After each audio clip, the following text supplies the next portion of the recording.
Hello guys, welcome to the DevOps Pro. This is Riya Suni and this is the second video and the second part of the environment variables. इस video का topic होने वाला है expose pod informations to the containers through the environment variables. So बिना किसी देरी किए let's start becoming a DevOps Pro. अगर आपको ये वीडियो पसंद आती है, इन्फॉर्मेटिव लगती है तो इस वीडियो की कमेंट सेक्शन में #DevOps Pro लिखना बिल्कुल भी ना भूलें और वीडियो को लाइक करना तो बिल्कुल भी ना भूलें. ओके सो बिना किसी देरी के फटाफट से कंसेप्ट की ओर बढ़ते हैं. So in the Kubernetes there are 2 ways to expose pod and container fields to a running container. So इन सारी इन्फॉर्मेशन, इस थ्योरी को हम साइड रखें, मुद्दे की बात करते हैं. तो Kubernetes के अंदर हमारे पास में 2 तरीके होते हैं एक्सपोज करने के पॉड एंड कंटेनर की फील्ड्स को टू द रनिंग कंटेनर. तो पहली बात ये आती है कि पॉड एंड कंटेनर की फील्ड्स होती क्या हैं.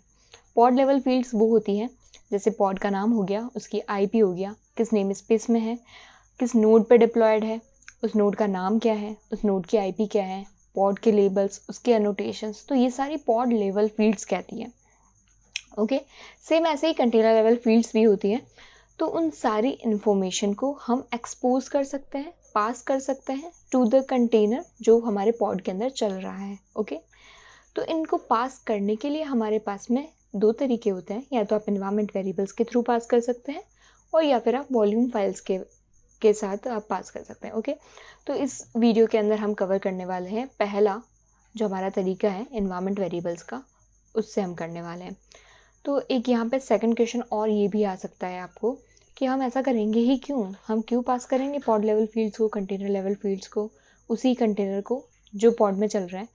तो हो सकता है कि आप ऐसी एप्लीकेशन डिप्लॉय करो, उस एप्लीकेशन को रिक्वायर्ड हो कि वो पॉड का नाम क्या है, उसकी आईपी क्या है, किस नेम स्पेस में चलता है, किस नोड पे चलता है, किस नोड उस नोड की आईपी क्या है, किस नेम स्पेस में है. तो ये सारी जो चीज़ें हैं हो सकता है जो आप एप्लीकेशन डिप्लॉय करो उसको रिक्वायर्ड हो सकती है. ओके तो इन सारी चीज़ों को भी पास करने का हमारे पास में तरीका होता है. तो वो तरीका हम यहाँ पे जानने वाले हैं. थोड़ा और इस कंसेप्ट को आगे बढ़ाते हैं. सो pod can use environment variables to expose information about itself to the containers running in the pod using the downward API. तो जो हमने बात करी ना कि हम pod लेवल फील्ड्स और कंटेनर लेवल फील्ड्स को पास कर सकते हैं, तो जो पास कर सकते हैं किससे पास कर सकते हैं, using the downward API. So downward API क्या होता है. डाउनवर्ड API जो मैंने आपको पिछले वाली स्लाइड में बताया कि हमारे पास में 2 तरीके होते हैं. एक होता है इन्वायरमेंट वेरिएबल्स, एक होता है वॉल्यूम फाइल्स. तो ये जो दोनों तरीके हैं वो कहलाते हैं हमारे डाउनवर्ड API. तो डाउनवर्ड API का हम पहला तरीका जो है इन्वायरमेंट वेरिएबल्स उसको सीखने वाले हैं. सो हमारे पास में मान लो एक पॉड है और जो पॉड लेवल फील्ड्स हैं, node name, pod IP, pod labels, name space और भी बहुत सारे फील्ड्स होते हैं. तो इस वीडियो के डिस्क्रिप्शन बॉक्स में मैं एक डॉक्यूमेंटेशन शेयर करूँगी, वहाँ पे आप पढ़ सकते हैं कि कौन कौन सी फील्ड्स होती है पॉड लेवल और कौन कौन सी फील्ड्स होती है जो कंटेनर लेवल के अंदर आती है. तो हम बेसिकली करना क्या चाहते हैं, ये सारी जो फील्ड्स हमने बात करी हैं इन सारी फील्ड्स को एक एक करके हम उस जो कंटेनर है जो हमारे पॉड के अंदर चल रहा है उसको हम पास करना चाहते हैं एज ए एनवायरनमेंट वेरिएबल्स. ठीक है तो ये कंसेप्ट है हमारा. इसको हम प्रैक्टिकल करके देखते हैं तो ज़्यादा और बेटर होगा, क्योंकि बिना प्रैक्टिकल और बिना प्रैक्टिस के आप एक डेवऑप्स प्रो बिल्कुल भी नहीं बन सकते हैं. तो चलिए बिना किसी देरी के फटाफट से हमारे प्रैक्टिकल करने की ओर बढ़ते हैं, हमारी लैब की ओर बढ़ते हैं. तो हम आ चुके हैं अपनी लैब के अंदर और मेरे पास में यहाँ पर 2 फाइल्स हैं. पहली है fieldref.yaml और दूसरी है resourcefieldref.yaml. तो जो fieldref.yaml है उसके अंदर मैंने जो पॉड लेवल फील्ड्स हैं उनको पास किया है और रिसोर्स fieldref है वो उसमें हमने कंटेनर लेवल फील्ड्स हैं उनको हमने पास किया है. तो जो हमारी पहली फाइल है उसको मैं एक बार आपको शो करके दिखाती हूँ कि उसके अंदर क्या हो रहा है. तो इसके अंदर हम बेसिकली एक पॉड क्रिएट कर रहे हैं और जो बेसिक इन्फॉर्मेशन है उसका क्या नाम होगा, क्या कंटेनर, कितने कंटेनर, क्या इमेज रहेगी, वो मैंने डाल दी है. और ये जो YAML फाइल्स है मैं आपको डॉक्यूमेंटेशन में लिंक प्रोवाइड कर दूँगी, वहाँ से आप YAML फाइल को देख सकते हैं. ठीक है तो हम जो टॉपिक कवर कर रहे हैं वो है इन्वायरमेंट वेरिएबल्स का और हम इन जो पॉड लेवल फील्ड्स है उनको पास करना चाहते हैं. तो पॉड लेवल फील्ड्स में इन्वायरमेंट सेक्शन में मैंने नाम डाला माय नोड नेम. ओके ये फील्ड को जो वैल्यू है, ये जो वेरिएबल है उसको वैल्यू कहाँ से मिलेगी, वो हम यहाँ पे प्रोवाइड करते हैं value from. Okay, value from हमने प्रोवाइड किया है फील्ड रैप और फील्ड पाथ। जब हम पॉड लेवल फील्ड्स का बात करते हैं ना, तो पॉड लेवल फील्ड्स की जो वैल्यू होती है ना, उनको पास कैसे किया जाता है, फील्ड रेफरेंस से, कि हम जो उस फील्ड है उसका रेफरेंस कहाँ से मिलेगा, उस फील्ड का पाथ कहाँ से मिलेगा। तो यहाँ पे जो नोड नेम है उसका पाथ होगा हमारा spec dot node name. Same वैसे ही पॉड नेम अगर आपको पास करना है तो Meta data dot name, name space के लिए Meta data dot name space. Name और नेम स्पेस तो भले हमें पता ही है, क्योंकि हम पॉड फाइल जब YAML फाइल क्रिएट करते हैं तो यहाँ पे हमें पता होता है कि मेटा डेटा के अंदर नेम हम जो नाम पॉड को देते हैं और यहीं पे हम नेम स्पेस कैसे देते हैं वो हमें पता है। बट यहाँ पे जो आप देख रहे हो कि node name spec dot node name से आता है, सेम वहीं पे जो पॉड IP है वो स्टेटस डॉट पॉड IP से आता है। पहली चीज़ तो ये कि जो डॉक्यूमेंटेशन मैंने डिस्क्रिप्शन बॉक्स में शेयर किया है वहाँ पर सारी फील्ड्स अवेलेबल है कि क्या क्या आप पास कर सकते हैं, कौन कौन सी पॉड फील्ड्स होती हैं, कौन कौन सी कंटेनर फील्ड्स होती हैं, प्लस उनको पास करने का तरीका क्या है। कि जैसे अब यहाँ पे आप देख रहे हो ना कि spec dot pod name, node name, ये सब हमें याद नहीं करना है। वहाँ पे डिस्क्रिप्शन बॉक्स में जो डॉक्यूमेंटेशन है उसमें हर एक चीज़ लिखी हुई है कि ये चीज़ों का पाथ कहाँ से आपको मिलेगा। तो क्यूबरनेटीज़ में सबसे पहली बात तो है कि कुछ भी रटना नहीं है, कुछ भी याद नहीं करना है। सिर्फ हमें इतना पता होना चाहिए कि क्या क्या पॉसिबिलिटीज़ हैं क्यूबरनेटीज़ के अंदर, क्या क्या किया जा सकता है। जो आप CK एग्ज़ाम देंगे उसके अंदर भी आप डॉक्यूमेंटेशन रेफ़र कर सकते हैं। तो बस पता होना ज़रूरी है कि क्या क्या चीज़ें पॉसिबल है, क्या क्या चीज़ें की जा सकती है। बाकी आप डॉक्यूमेंटेशन को अच्छे से पढ़ सकते हो, वहाँ यूज़ कर सकते हो उस डॉक्यूमेंटेशन का एग्ज़ाम के अंदर भी उन सारी चीज़ों को रेफरेंस करने के लिए। ठीक है, तो पहली फाइल अपन को समझ में आ गई। पहली फाइल से हम पॉड लेवल जो फील्ड्स हैं उनको हम पास कर रहे हैं कंटेनर के अंदर। तो अब मैं फटाफट से इस फाइल को अप्लाई कर देती हूँ, kubectl अप्लाई -app और हमारी फील्ड रेफरेंस वाली YAML फाइल। ठीक है, कंटेनर को क्रिएट होने देते हैं, पॉड को क्रिएट होने देते हैं, और जैसे ही हमारा पॉड रनिंग स्टेट के अंदर आता है हमारे पास में दो ऑप्शन है। हम क्या करेंगे, kubectl exec और जो हमारा पॉड का नाम है -print env।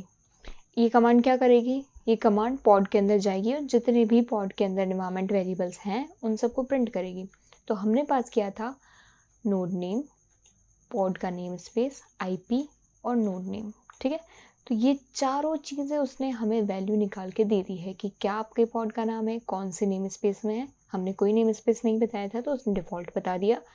हमारे पॉड की IP क्या है वो भी बता दी, और हमारा जो पॉड है वो कौन से नोड पे डिप्लॉय है उसका नाम भी हमें यहाँ पे प्रोवाइड कर दिया है उसने, नोड 01। तो इस तरीके से हम जो पॉड लेवल फील्ड्स हैं उनको हम कंटेनर के पास में पहुँचा सकते हैं, पास कर सकते हैं। तो आई होप ये कंसेप्ट हमें समझ में आया होगा, हमें पॉड लेवल फील्ड्स का आइडिया हो चुका है। सेकंड जो हमारे पास में YAML फाइल पड़ी है जो है रिसोर्स फील्ड रेफरेंस, उस फाइल की तरफ बढ़ते हैं। तो इस फाइल के अंदर भी हम बेसिकली एक पॉड क्रिएट कर रहे हैं, उसके नाम वगैरह हमने प्रोवाइड कर दिए हैं। और जो कंटेनर लेवल फील्ड्स होती है वो बहुत ही कम ही होती है, लिमिटेड होती है। उसके अंदर सिर्फ आप जो रिसोर्सेज वाला जो सेक्शन होता है ना, ये वाला रिसोर्सेज, रिक्वेस्ट और लिमिट्स, यही चीज़ें कंटेनर लेवल फील्ड में आती है और यही चीज़ें आप कंटेनर को पास कर सकते हैं। ओके, तो मैंने क्या किया है, एनवायरनमेंट के अंदर आई है, नेम दिया है, मेरे वेरिएबल का नाम क्या होगा, माई CPU रिक्वेस्ट, और जो वैल्यू आएगी वो इस बार आएगी resource file reference, resource field reference. Okay, तो दो चीज़ें नोटिस करने वाली है। जब हम पॉड लेवल फील्ड्स करते हैं, उनकी बात करते हैं, तो वहाँ पे हम पास करते हैं फील्ड रेफरेंस और फील्ड पाथ। बट कंटेनर के सेक्शन में ऐसा नहीं होता है। कंटेनर में आप पास करते हो रिसोर्स फील्ड रेफरेंस, क्योंकि बताया ना मैंने कि कंटेनर लेवल फील्ड में सिर्फ रिसोर्सेज होते हैं, रिक्वेस्ट, मेमोरी और लिमिट, वही चीज़ें हमारी उस फील्ड के अंदर काउंट होती है। तो इसलिए यहाँ पे पास करने का तरीका भी रिसोर्स फील्ड रेफरेंस है। और यहाँ आप प्रोवाइड करते हो कंटेनर नेम, क्योंकि एक पॉड के अंदर मल्टीपल कंटेनर हो सकते हैं, तो यहाँ आप कंटेनर का नाम भी बता देते हैं। और फिर रिसोर्स के अंदर आप बताते हैं रिक्वेस्ट डॉट CPU की हम बात कर रहे हैं। तो ये चीज़ें कहाँ से आती है, वो यहाँ से आती है रिसोर्सेज के अंदर रिक्वेस्ट डॉट CPU, तो ये चीज़ यहाँ से आई है।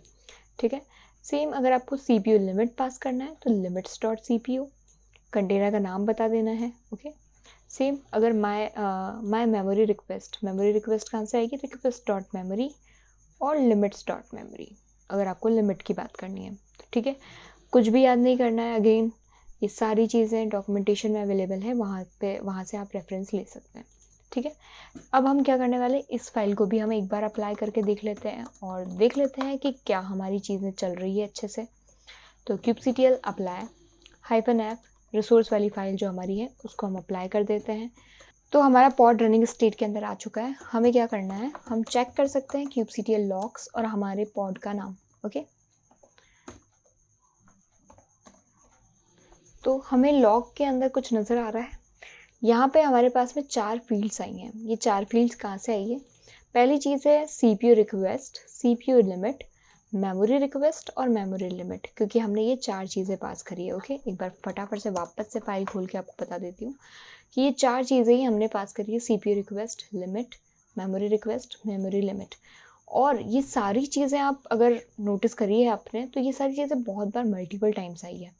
ये क्यों आई है? क्योंकि यहाँ पर हमने कमांड्स एंड आर्ग्यूमेंट के अंदर एक वाइल लूप लगाया हुआ है।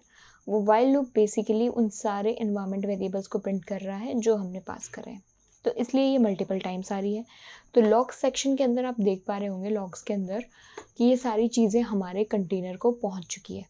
तो इस वीडियो में हमने जाना कि किस तरह से हम पॉड लेवल फील्ड्स और कंटेनर लेवल फील्ड को पास कर सकते हैं टू द कंटेनर जो कि हमारे उसी पॉड के अंदर चल रहा है। ठीक है, अगर आपको वीडियो अच्छी लगी है तो लाइक कीजिए, चैनल को सब्सक्राइब कीजिए और मिलते हैं नेक्स्ट वीडियो के अंदर।